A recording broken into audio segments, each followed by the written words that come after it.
Hi, it's Paul from Model Build International. Don't forget, hit the subscribe button and also click the bell to get notified. I'm going to mention a bit here about how we're sort of doing the giveaways now, how you're able to enter them. I'll make another video about it as well, but a quick overview here just to sort of get it out there.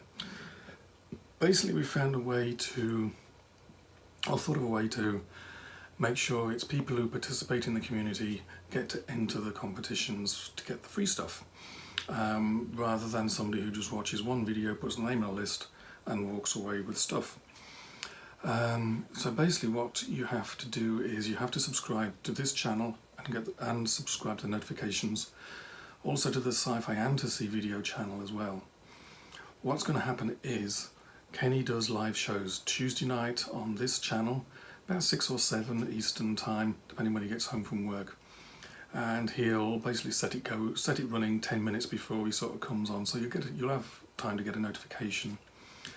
And Sci-Fi Fantasy is going to be Wednesday night, same time, 6 or 7 Eastern, and also Saturday afternoons about 2 o'clock Eastern.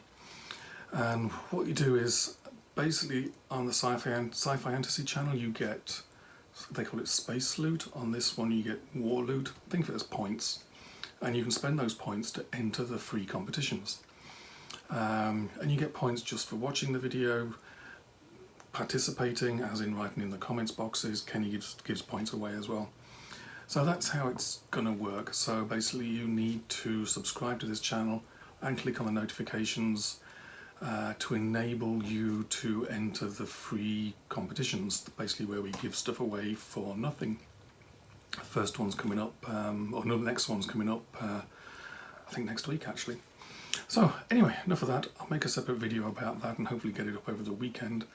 But today I'm going to have a quick flick through the pages of Luftwaffe in Focus 29.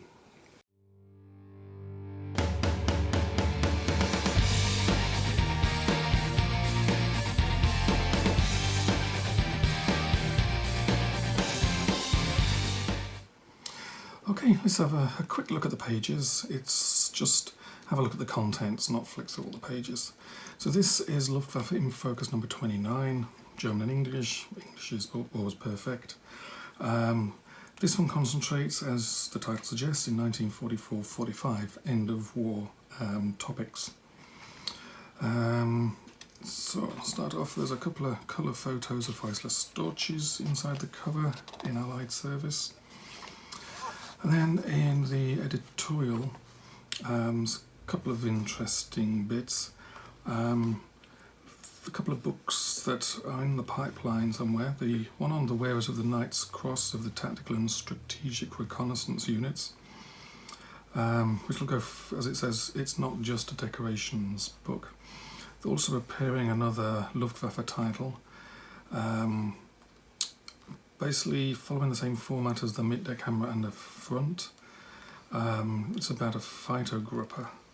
It also mentions again that some people are stealing the images from the books and the magazines that they do.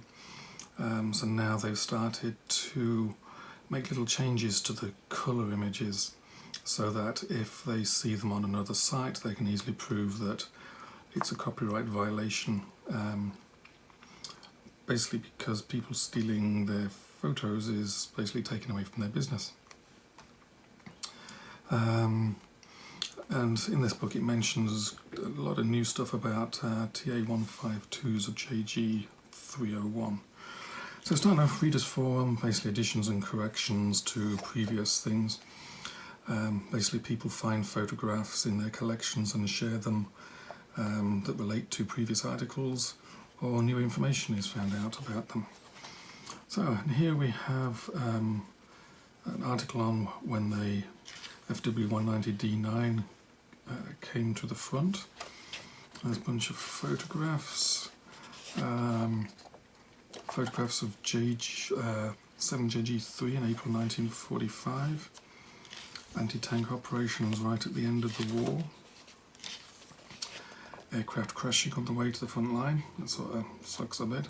Finally get the thing built and it crashes on the way to the front line. Story of Oberleutnant Karl-Heinz Wilke. Bit of information about the 109 G12 in Frontline service, including a bunch of photographs, colour plates, new old colours of the Mistel aircraft. Basically what's happened is there was some colour slides of Mistel aircraft at the end of the war. They were used to make colour photographs, but then the original slides disappeared, so all we were left with was the colour photographs, and they got copied and recopied and recopied. So the quality of them basically dissipated over time, so that basically they were just coloured splodges in places. So what's happened here, basically if they've not found the original slides, basically they found some, was it duplicate slides, and basically copies of the original slides that were made, and they used those. So there's a whole bunch of, I'm going to show all the photos, but there's a whole bunch of photos that you've probably seen of the Mistel aircraft that are now basically reproduced in much higher detail than anything before, or anything since the end of the war, pretty much, actually. So there's a whole section on that. Was that 1, 2, 3, 4? That's 7 pages of those colour photographs and text about them. Story of a mission over Silesia and the fate of a pilot of 10 JG77 in March 1945. Logbook entries and maps on that one. Okay, a whole new section on the TA-152. Okay, so previously, if you wanted to see what happened with JG301 and 302, you went to the book by Willy Reschke, who actually flew the TA-152. But it turns out there's a whole heap of inaccuracies in that book. Basically what they've done here is they've gone back to the original sources, logbooks, Luftwaffe documents, photographs, previously unpublished photographs, and they've pieced together what happened, and they've found lots of contradictions to what's in the book by Willy Reschke, even down to things, I think actually in Willy Reschke's own logbook contradicts what was in the book. So there's a whole heap of what's basically new information here about what really went on with JG301. So, and there's a bunch of new photographs as well, and there's maps, there's logbook extracts, yeah, and they've pulled out some of the logbook extracts as well, maps showing where they're operating, and at the end, you see here there's a whole heap of stuff there. What's that? 1, 2, 3, 4, 5, 6, 7, 8, 9, 10, 14 pages, 15 pages. Right down to the end of the war. Bit of story about Major Werner Guth, and we're probably all familiar with the Lockheed F5E that was captured and ended up in Circus Rosarius. But there's a bit of information about basically where it and a bunch of other aircraft from Circus Rosarius, where they ended up at the end of the war, and some good photographs of them at the end of the war. And then a bit of information about the paper drop tanks carried by American fighters. Here they are being taking out their transport containers, and on the back cover here they are, basically after they were, basically thousands of these were dropped all over Germany, and then people went around and collected them. And there you go. So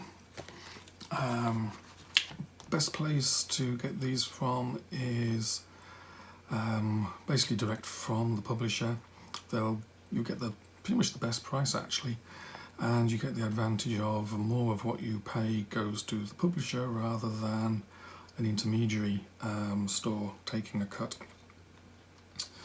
That's it. You can also get subscriptions as well, and this one's available now. So if you're into the Luftwaffe and want to keep up with the latest discoveries, the latest research, this is a magazine for you.